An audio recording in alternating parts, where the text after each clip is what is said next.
أعوذ بالله من الشيطان الرجيم.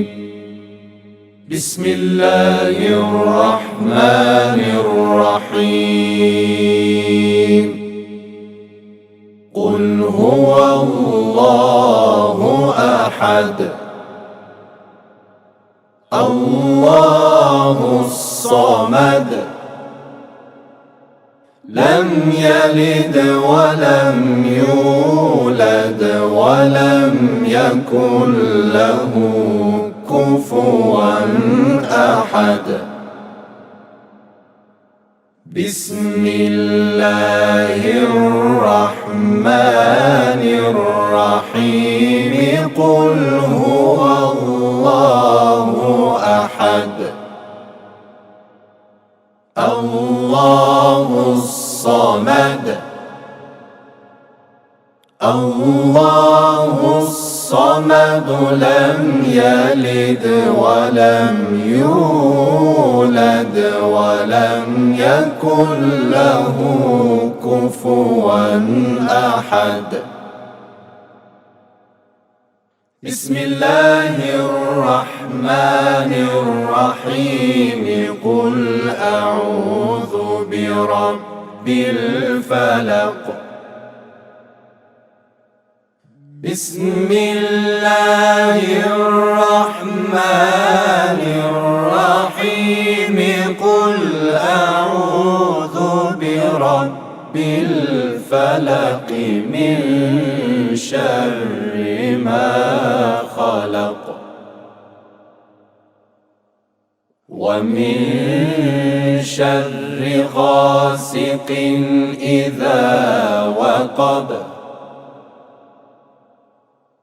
ومن شر غاسق إذا وقب ومن شر النفاثات في العقد ومن شر حاسد إذا حسد. بسم الله الرحمن الرحيم.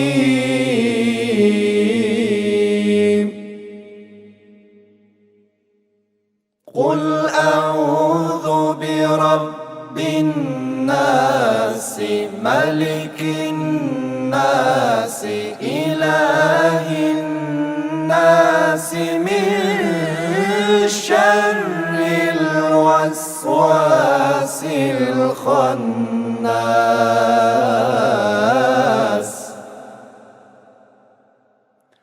الذي يوسوس في صدور الناس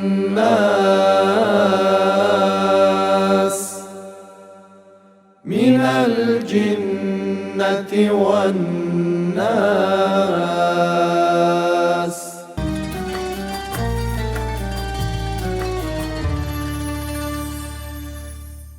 Bismillahirrahmanirrahim və bihi nəstəyin. Əziz və möhtərəm izləyicilər, Allahın salamı, rəhməti, bərəkəti olsun sizə. Allahın bu rəhmətindən binəsib olmayasınız, kənarda qalmayasınız. Biz də həmçinin bu duaların qəbul olan bu gözəl anlarda, bu gözəl vaxtlarda dualarınız qəbul olsun. Artıq neçə günlərdir, sayılı günlər qalıb Ramazan ayının bitməsinə. Bu günlərdə əziyyətə qatlaşmısınız, Allahın əmrinə tabi olmusunuz. İnşallah Allah sizi mükafatlandırsın. Allah sizə özü əcr mükafat inayət eləsin. Bugün də yenə də Ramazan söhbətimiz davam edir. Əziz həm söhbətimiz, dəyərli qonağımız, ilahiyyatçı alim, ruhani alim, Qafqaz Müsəlmanlar İdarəsinin Qazılar Şurasının üzvü Seyid Ağa Rəşid Talıbovdur. Salamlayıram Seyid, xoş gəlmisiniz. Aleykümselam və rəhmətullah. Çox sağ olun. Mən də sizi və sizin simanızda bütün xalqımızı, millətimizi salamlayıram. Aleykümselam, Allah razı olsun. Seyid, bir neçə gün qalıb artıq Ramazan ayının bitməsinə. Əlimizdən çox dəyərli bir ay getməkdədir. Çox dəyərli anlar. Hətta indi bu çox danışılıb da, yatmağı da belə, oruc ağlıda gündüzlər, yatmağı da ibadət sayılan bir ay, gecələri, yəni bütün mənəviyyatla dolu bir ay bizi tərk eləyəcək, gedəcək. Bax, belə bir ərəfədəyik, mübarək bir günlərdəyik, anlar. Hər bir anı, necə deyirlər, qiymətlidir də hacı. Yəni, o baxımdan da istərdik ki, siz bu ayın əzəmətinə də bir daha toxunasınız, bir daha geri qaydaq bu ayın əzəmətinə. Əlimizdə bir neçə gün qalmış olsa belə onların da qiymətinin dəyərini bilək. Bismillahirrahmanirrahim. Mən də öz növbəmdə həm Ramazan ayının fəzilət və şərafətindən Allah xalqımızı, millətimizi binəsib eləməsin, həm də qarşıdan gələn Fitir bayramı da və Novruz bayramı da bütün xalqımız, millətimiz üçün mübarək olsun inşallah. Əlbəttə, orucluq barədə çox danışılıb, çox yazılıb, çox eşidilib. Mən də bu Ramazan ayının son günlərində, amma Ramazan ayının son günü də olsa da belə, amma yenə də növbəti illərdə mübarək Ramazan ayı yenə gələcək, yenə daxil olacaq və ona görə bu hər il elə bilirəm ki, bu söhbət insanlar üçün faydalı olar. Ümumiyyətlə, İslam şəriəti, İslam şəriətimizdə, dinimizdə bütün vacibatlar ki var, istərsən furud din denən, istərsən vacibat denən, istərsən şəriət məsələləri denən, bütün bu vacibatlar və şəriət məsələləri insan əzalarına bağlı olan əməllərdir. Məsələn, namaz insan əzasına bağlıdır. Məsələn, vətən yolunda ki, necə şəhidlərimiz Allah rəhmət eləsin, vətən yolunda vətənin müdafiəsinə qalxdılar. O əza iləndir, çalışmaqlandır və əmr bi məruf kəlamlandır, sözləndir və ki, bir həddi də var ki, əllə, məsələn, onun və digər vacibatlar da belə, hətta hər yaxşılıq əməl də belə, ehsan vermək, sədəqə vermək əzalara bağlı olandır. Çünki orada ifəl var da, ifəl ərəb dilində, yəni et, icra elə, yerinə yetir, əməl elə. Orucluq yeganə əməldir ki, onun əməli yoxdur. Yəni, əza ilə əməli yoxdur. Yəni, yeganə əməlsiz əməl, belə deyək də, orucudur ki, onun fəqət bir vacibatı var, bir vücudu var, belə deyək, yəni var olan. Hamısı tərkdən ibarətdir, etmədən ibarətdir. Bircə niyyətdən başqa. Niyyətin də yeri, məqamı, mövzusu insan əzası deyil. Məsələn, niyyətin ələ dəxli yoxdur, niyyətin ayağa dəxli yoxdur. Əl iş görər, ayaq yol gedər. Qəlbi bir. Niyyət qəlbi məsələ olduğuna görə, ona görə orucluq yeganə əməldir ki, sırf qəlbidir. Məsələn, bir nəfər deməsə ki, mən oruç tutmuşam, onun oruç tutmağını biz bilmərik. Çünki heç bir əməli yoxdur. Yəni, nə rükusu var, nə səcdəsi var, nə üz qibliyə qalmalısan, nə. Yəni, heç bir əməldən ibarət deyil, fəqət bircə qəlbdə, ürəkdə niyyət edirsən ki, mən Allaha xatir oruç tuturam. Bu bizə nəyi başa salır? Bu bizə başa salır ki, orucluq həqiqətən də oruc sırf Allaha məxsus olan əməldir. Elə hədis-i qudsuda da varid olub ki, Əs-savmu li ənə uczi bih. Və bunu belə də oxumaq olar. Əs-savmu li və ənə ucza bihi. Hər iki cür oxumaq olar ərəb dilində. Amma mənalar dəyişəcək. Məsələn, desin ki, Əs-savmu li, oruc mənə məxsusdur. Ənə uczi bih, mən onun mükafatını verəcəm. Əs-savmu li, oruc mənə məxsusdur. Ənə ucza bih, mən onun mükafatıyam. Hər ikisində orucun bir daha orucluq əməlinin çox qiymətli və Allah yanında əzəmətli olduğunu göstərir ki, hədis-i qudsuda Allahın dilindən buyurur ki, oruc mənə məxsusdur. Ya mən onun mükafatını verəcəm, mən özüm onun mükafatı, ya da ki, mən elə özüm onun mükafatıyam. Bu ancaq orucluq. Məsələn, baxmayaraq ki, namaz barədə də bizim mükəmməl kəlamlar gəlib ki, namaz elə bir əməldir, əgər qəbul olunsa, digər əməllər qəbul olunar, əgər qəbul olunmazsa, digər əməllər qəbul olunmaz. Və yaxud namaz gözümün nurudur, Həzrəti Rəsulullah sallallahu aleyhi və səlləm buyurdu, namaz ümmətimin meyracıdır, buyurdu, namaz dinin sütunudur, buyurdu. Bu sözlərin hamısına baxmayaraq, amma namaz Allah desin ki, mənə məxsusdur, ancaq mən onun mükafatıyam, bunu namazçın deməyib, bunu zəkatçın deməyib, bunu ancaq oruççun deyib. O da ona görədir ki, bayaq dediyim kimi, çünki oruc insanlara göstəriləsi əməl deyil. oruc niyyət olduğuna görə, ürəklə bağlı olduğuna görə, qəlblə bağlı olduğuna görə sırf Allah'a olan, Allahla bağlı olan məsələdir.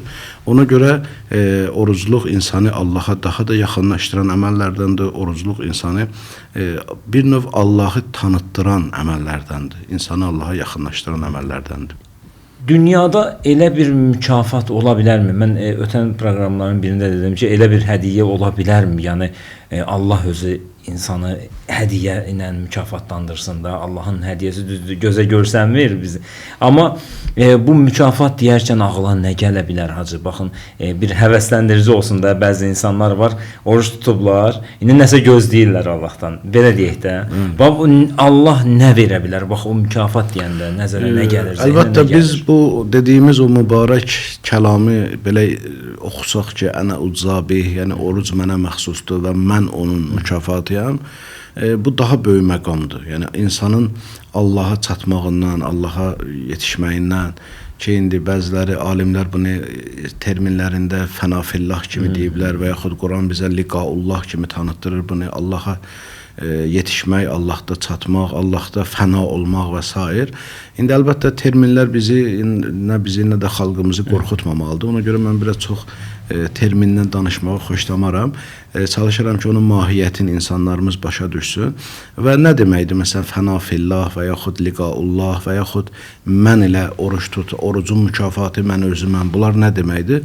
Məsələn, insan bir həddə çata bilir ki, onun o hədisdə də yenə varid olub, hədisi qudsidəyi, yəni insan əməl edər, onun görən gözü mən olaram, Allah deyir, onun vuran əli mən olaram, onun gəzən ayağı mən olaram, yəni insan bir həddə çatır ki, onun bütün buyurduqları hərəkəti, əməli Allah rızasına olur, Allah'a xatir olur.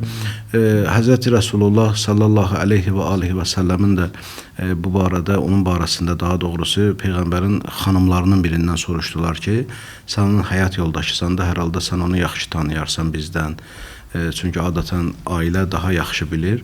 Keyfə kanət xuluquh, onun əxlaqı necə idi? Peyğəmbərimizin salavatullah aleyhi və alihin bu xanımı cavab verdi ki, kanət xuluquhul Qur'an.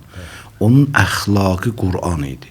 Yəni əxlaqı Qur'an nə deməkdir? Yəni bir var ki, insan Qur'an ayələrini oxuyasan, sonra onu tətbiq eləyəsən, əməl edəsən. Bir də var ki, elə o ayələrin özünü canlandırırsan artıq. Məsələn, Qur'anda əgər nə gözəlliklər görürsənsə, onu Peyğəmbər salavatullah aleyhi və alihin özündə görürsən, sözündə görürsən, baxışında görürsən. Ümumiyyətlə, deyərlər ki, insanın bütün əməlləri, oturması, durması, danışması olur Allah'a xatir. Yəni, insan buna çevrilir artıq, Allah'a xatir olur. Bu, Allah'a yetişmək budur, Allah'a liqaullah budur. Amma mən onun mükafatını verərəm ki, müdəvxusu ənə ucibi, elə bu da böyük bir məqamdır ki, Allah onun mükafatını verər və ümumiyyətlə biz və xalqımız, əziz millətimiz, ümumiyyətlə bütün insanlar bilməlidir ki, bu aləmdə, varlıq aləmində nə varsa, Allahın ətasıdır. La təsqutu min vərəqətin la ya'lamuha. Allah, ağacdan bir yarpaq belə Allahın elmi olmadan, xəbəri olmadan düşə bilməz. Ona görə nə baş verirsə, Allahın buyurduqları, Allahın hökmü iləndir, Allahın təqdiri iləndir, Allahın... Ona görə insan bütün neymətlərə görə Allaha şükür eləməlidir. O, hədisi qudsuda yenə varid olub, soruşur ki, Allah Teala'dan nida gəldi ki, ya Davud, sən mənə şükür elə. Davud əleyhissalam dedi ki, ilahi, mən sənə necə şükür eləyə bilərəm ki, sənin neymətlərin saysız hesabsızdır.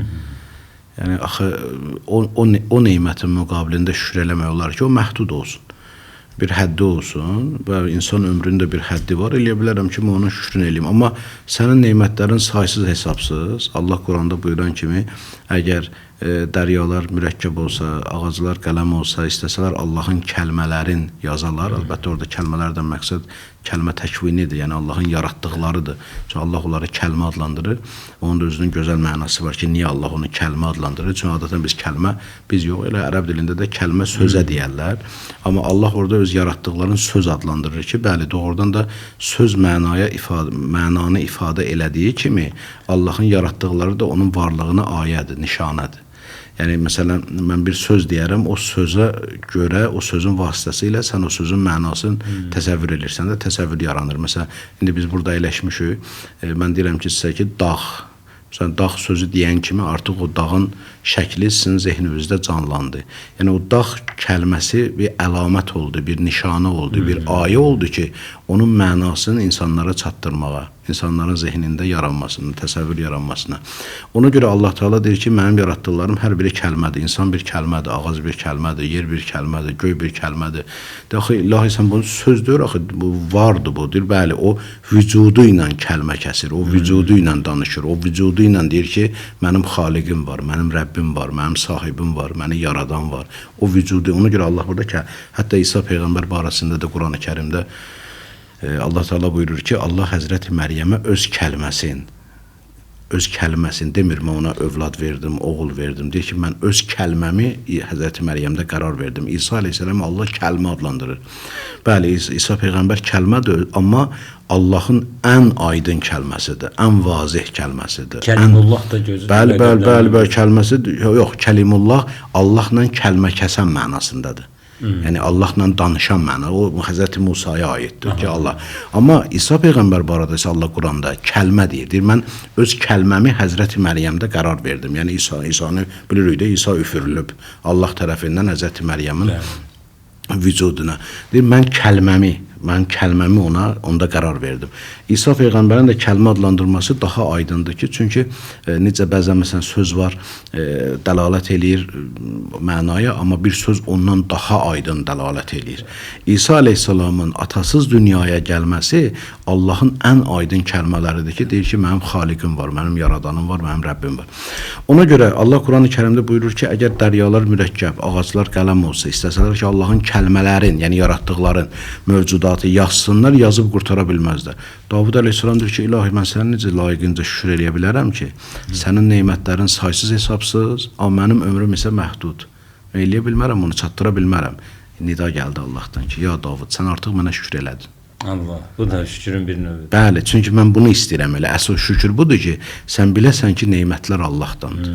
Neymətlər. Madam ki, bütün neymətlər Allahdandısa, o zaman əlbəttə elə ən böyük mükafat da o hər şey onun əlində olandan olmağa daha gözəldir. Və Allahın, siz elə qeyd elədiyiniz kimi, Allahın mükafatı da təkcə maddi ilə kifayətlənmir, təkcə mənəviyyatla kifayətlənmir. O ümumi neymətlərdir. Bəzən də insan elə o neymətlərin içərisində qərq olur, amma hiss eləmir o neyməti. Məsələn, balığın suda olduğu kimi, suyun qədrini bilmədiyi kimi. İnsan da bəzən neymətlər içərisində qərq olub, amma hiss eləmir ki, mən doğrudan da neymətlərin içərisindəyim. Və günəş də Allahın mükafatıdır, yer bu Allahın adı. Bizim bir alim vardı, deyirdi ki, bütün Allahın verdiyi neymətləri kənara qoysaq, təkcə bizi Allah ki, yoxluq zülmətindən varlıq nuruna çıxardı, bizi var eləyib. Məsələn üçün fikir ver, varlığın əksi nədir? Varlığın əksi zülmət də yenə hardasa var. Zülmət ancaq nurun olmamağıdır. Amma özlüyündə bir varlıqdır. Amma varlığın əksi ümumiyyətlə yoxluqdur. Ədəm deyirik də bizim ərəb dilində, vücud ədəm. Yoxluqdur. Yoxluq yəni heç nə də. Bizim Azərbaycan dilində heç nə. Təsəvvür elə ki, əgər Allah bizi varlıq nuruna çıxartmasaydı, biz heç nə olardıq. Yəni heç nə də elə bir şeydir ki, nə demək olar ki, heç nənin qiyməti nədir, nə demək olar ki, heç nənin dəyəri nədir. Ağzında heç nə deyirsən, bunun nə dəyər olacaq, nə qiymət olacaq, nə çəkisi olacaq, nə bunun hörməti olacaq, nə ehtiram. Bu heç nə. Yəni insan heç bundan xəbər olmazdı ki, bilinməzdi ki, bu var yoxsa yox. İnsan bircə bunu düşünsə ki, Allah məni yoxluq, yəni heç nə zülmətindən, qaranlığından məni varlıq nuruna çıxardıb, məni var eləyib. Mən varlıq siyasındayam. Ona görə bəzi bizim böyük alimlərimizi kimlərsə başa düşməyiblər. Onlar deyəndə ki, Allahın yaratdığı hər şey gözəldir. Bir ona eyib elibdir. Sən kafirə də gözəl deyirsən, sən müşrikə də gözəl deyirsən. Deyir, mən burada onun imanından danışmadım. Onun dinini tərifləmədim, onun inancını tərifləmədim. Mən deyirəm ki, Allahın yaratdığı hər şey gözəl. Çünki var, ən azında varlıqdır. Varlıq özü pis ola bilməz. Varlıq pis istifadə eləyərsən o varlıqda. O bəzən elm barədə bizdən soruşurlar. Məsələn, filan elm olar yoxsa yox. Mən həmişə cavab verəndə demişəm ki, elm ümumiyyətlə bizdə haram ola bilməz. Elmdən istifadə haram ola bilər. hər hansı bir elmlə insanlar onu əgər insanların ziyanını istifadə eləsin, zərərini istifadə eləsin, fəsad yaymağa istifadə eləsin, kiminsə haqqına girməyə istifadə eləsin, kiməsə zülm eləməyə istifadə eləsin, bəli, o zaman həmin elmin istifadəsi yasaq ola bilər. Yoxsa elm heç vaxt yasaq ola bilməz. İslam dini, ümumiyyətlə dinimiz, Allah dini heç vaxt elmi yasaq eləməyib. Ondan istifadəni bəli, hədd qoyub ki, ondan bu qədər istifadə olar ya bu qədər istifadə olmaz. İlahi nemətlər də belə, Allahın yaratdıqları da belə. Allahın yaratdıqları arasında pis ola bilməz. Sadəcə olaraq o mövcudatın pis yolu tuta bilər, pis istifadə eləyə bilər, insanlara zülm eləyər, zərər verər, haqqın və s. məsələlər olar. Orada biz deyərik ki, sənin bu, ona görə böyük ustadlar həmişə deyərlər ki, əxlaq ustadları heç vaxt deməyin ki, mənim filan insandan xoşum gəlmir. Deyir, o əsərin sahibinin acığına gəlir. Allah. Çünki məsələn, əgər misal üçün də fərz elə bir böyük rəssam gətirib öz əsərini bizə göstərir, mən onun əsərinə, məsələn, ola bilərmi onun əsərinə irad tutum? İrad tuta bilərəm. Deyərəm ki, məsələn, əgər mütəxəssisəmsə özüm də, deyə bilərəm ki, bunun bu yeri belə olsaydı daha yaxşı. Yəni, fikir mübadiləsi aparmaq olar, fikir bildirmək olar. Amma mən durub onun əsərinə hörmətsizlik eləsəm, onun qəlbi inciyər. Allah, insan da Allahın şah əsəri olduğuna görə, insana hörmətsizlik birbaşa Allaha hörmətsizlik olur. Ona görə böyük ustadlar həmişə deyirlər ki, ehtiyatlı olun bu məsələdə. Heç vaxt demir, mən filan insandan, denən filan insanın filan əməlindən xoşum gəlmir. Denən bəli, əməldən xoşum, əməl insanın yaratdığıdır, əməlin xaliqi insandır. Amma insanın xaliqi Allahdır. Ona görə sən xaliqinə görə hörmət qoymalısan, onu yaradanına görə hörmət qoymalısan ona. Bu məsələ önəmlidir.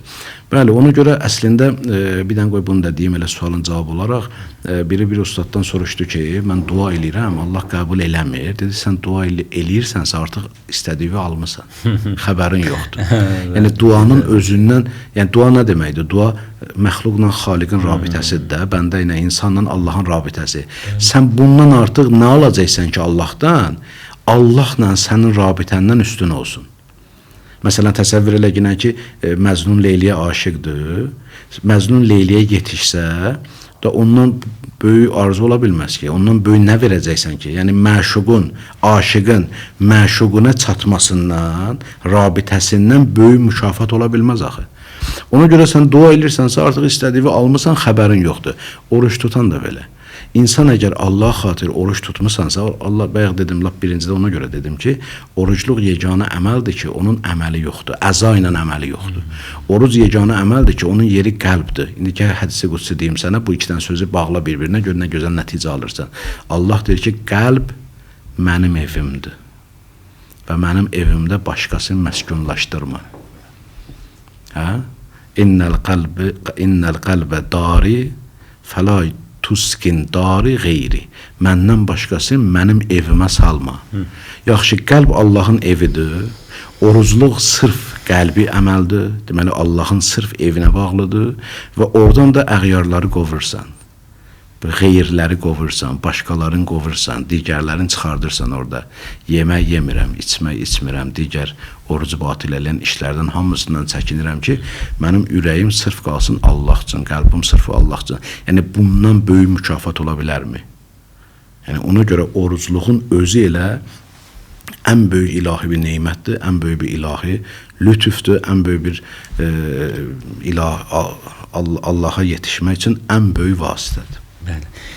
Ağa, duadan da danışdınız, elə Peyğəmbər övladının duası ilə bitirək proqramımızı. Buyurun, dua edin. Bəli, duam elə birinci və sonuncu duam budur ki, Allah şəhidlərimizin məqamı alidir, Allah daha da ali eləsin. Amin. Allah şəhid ailələrinə səbir versin. Çünki bizim borcumuzdur onları hər tədbirdə, hər məclisdə, hər verilişdə onları yad eləyək.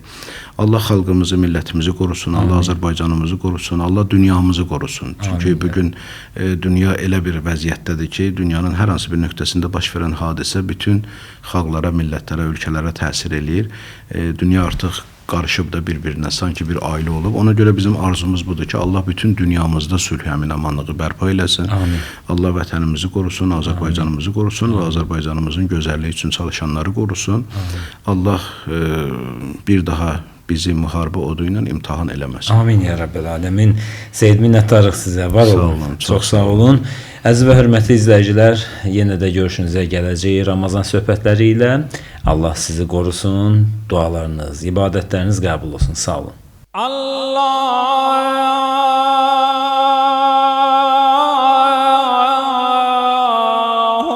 Ekber.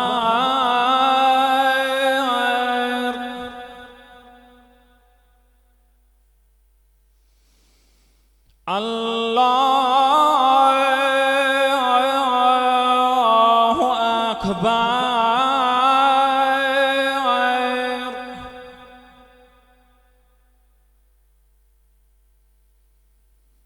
Allahu Ekber.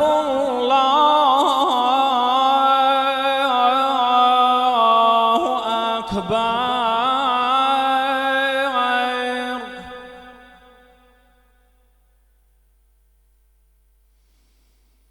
أشهد أن لا إله إلا الله.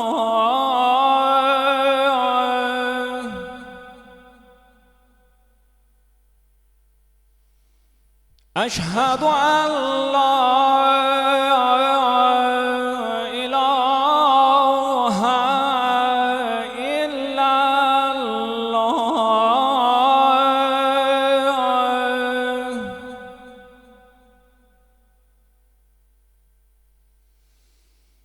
أشهد أن محمدًا رسول الله.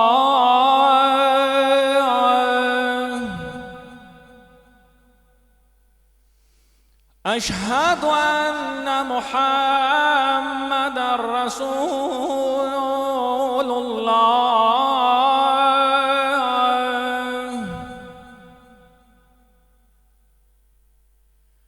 أشهد أن أمير المؤمنين عليًا ولي الله.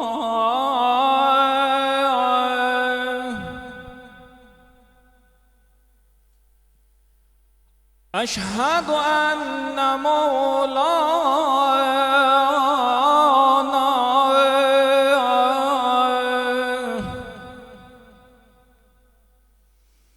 أمير المؤمنين عليًا حجة الله.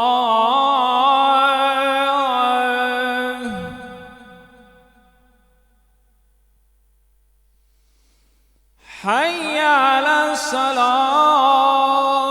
حي على الصلاة.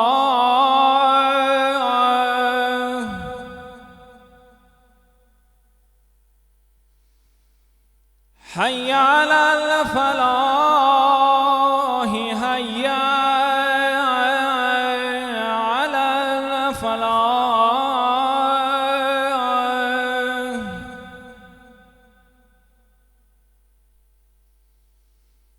حي على خير الأعمال.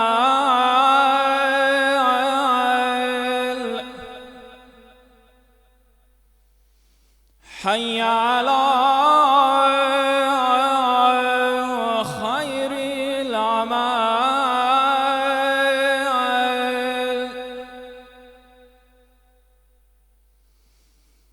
الله أكبر.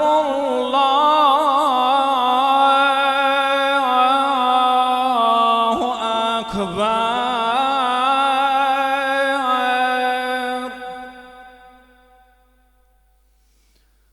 لا إله إلا الله.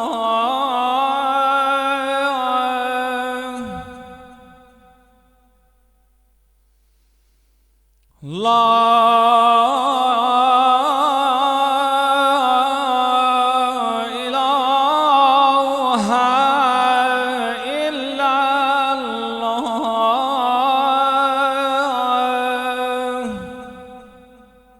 وصلى الله على سيدنا محمد وآله وسلم. بسم الله الرحمن الرحيم. اللهم وفر حظي فيه من النوافل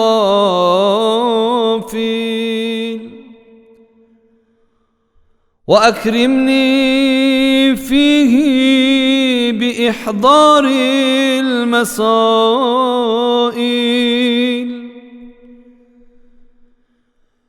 وقرب فيه وسيلتي إليك من بين الوسائل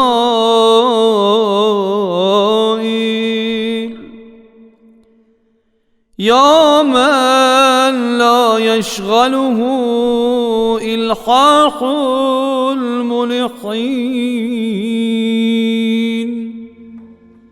28-ci günün duası.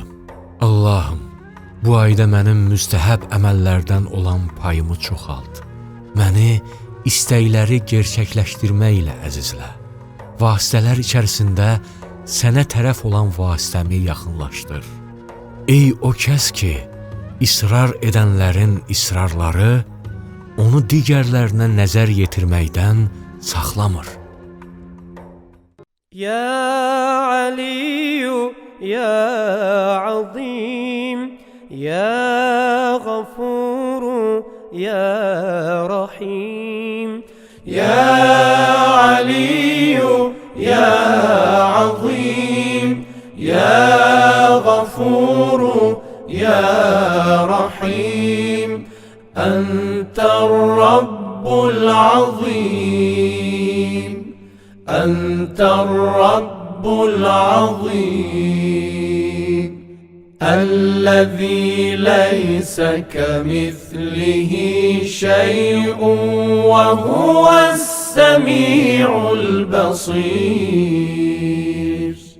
الذي ليس كمثله شيء وهو السميع البصير.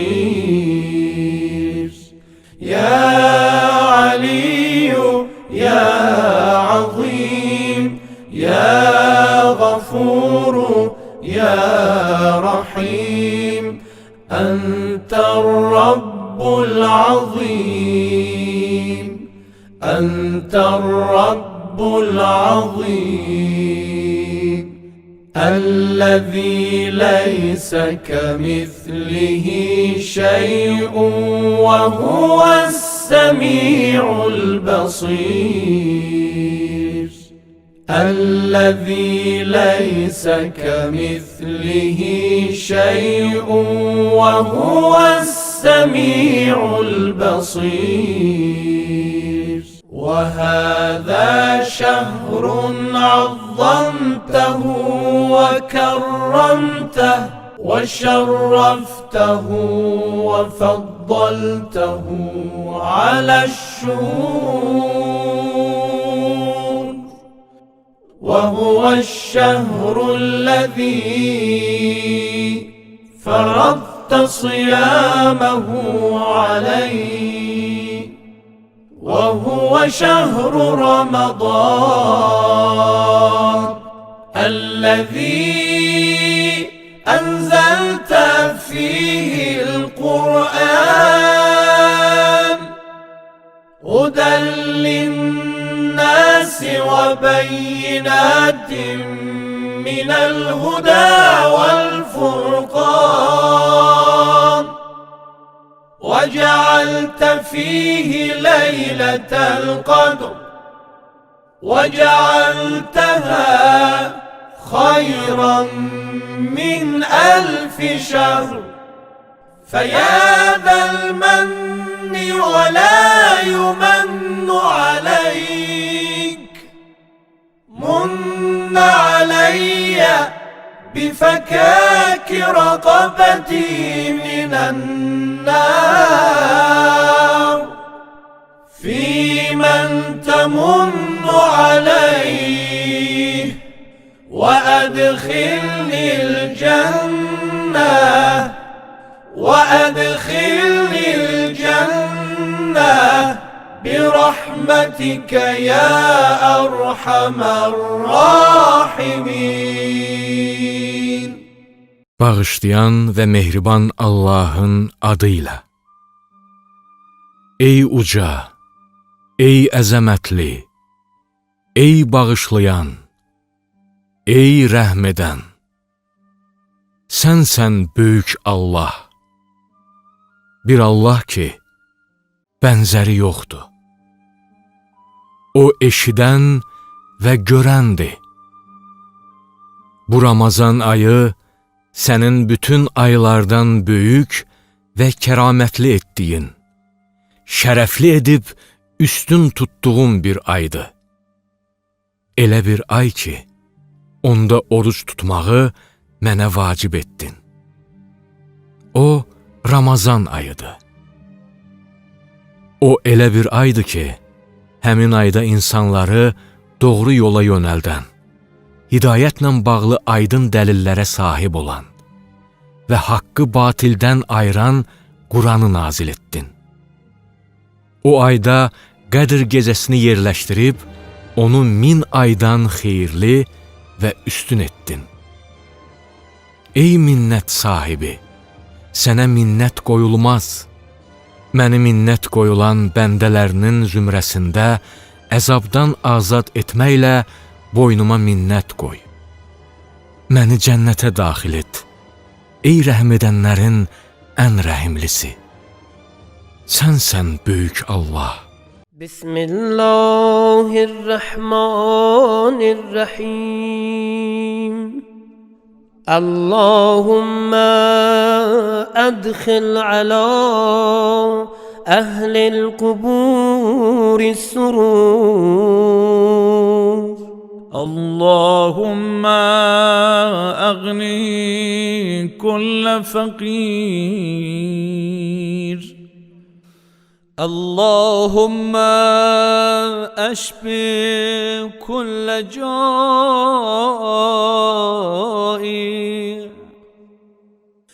اللهم اكسو كل عريان. اللهم اقضي دين كل مدين. اللهم فرج عن كل مكروب. اللهم رد كل غريب. اللهم فك كل أسير. اللهم أصلح كل فاسد من أمور المسلمين. اللهم اشفي كل مريض. اللهم سد فقرنا بغناك. اللهم غير سوء حالنا بحسن حالك. اللهم اقضي عنا الدين وأغننا من الفقر. إنك على كل شيء قدير. İlahi, qəbristan əhlinə şadlıq verib, onları sevindir. İlahi, bütün kasıb və yoxsulları dövlətli et. İlahi, bütün acıları doyuzdur. İlahi, paltarı olmayan bütün yoxsulları geyindir. İlahi, bütün borcluların borclarını ödə. İlahi, bütün çətinlikdə yaşayanları qəm-qüssədən azad et. İlahi, bütün qəribləri öz vətənlərinə qaytar. İlahi, bütün əsirləri əsirlikdən qurtar. İlahi, möminlərin işlərinin fasidlərini islah et. İlahi, bütün xəstələrə şəfa ver. İlahi, öz sərvətinlə bizim yoxsulluğumuzu aradan qaldır. İlahi, öz gözəl halınla bizim uğursuzluğumuzu dəyişdir. İlahi, bizim borclarımızı ödə və bizə yoxsulluqdan nicat ver. Həqiqətən, sən hər bir şeyə qadirsən.